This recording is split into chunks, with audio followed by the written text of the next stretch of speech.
শুধুমাত্র নিরক্ষীয় অঞ্চল বা মেরু অঞ্চল বলে নয়, এর মাঝে যত দেশ অবস্থান করবে বা এখানে যত দেশ অবস্থান করবে প্রত্যেকের তাপমাত্রা পার্থক্য হবে। কারণ একটু আগেই বললাম, নিরক্ষীয় অঞ্চল থেকে যত আমি মেরুর দিকে যাব, এদিকে যায় বা এদিকে যায় না কেন, ততই উষ্ণতা কমতে থাকবে। কারণ কি? কারণ নিরক্ষীয় অঞ্চল ছাড়া বাকি জায়গাগুলোতে সূর্যরশ্মি তির্যকভাবে পড়তে থাকে, আর যেখানে সূর্যরশ্মি লম্বভাবে পড়বে সেখানেই একমাত্র তাপমাত্রা বেশি হবে।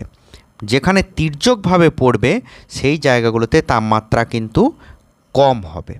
তাই এটা কিন্তু শর্ট প্রশ্নতে অনেক সময় আসতে পারে যে নিরক্ষীয় অঞ্চল থেকে যত মেরুর দিকে যাওয়া যায় ততই কিন্তু উষ্ণতা হ্রাস পায়। কতটা হ্রাস পায়? 1 ডিগ্রি অক্ষাংশতে 0.28 ডিগ্রি সেন্টিগ্রেড কিন্তু উষ্ণতা হ্রাস পায়।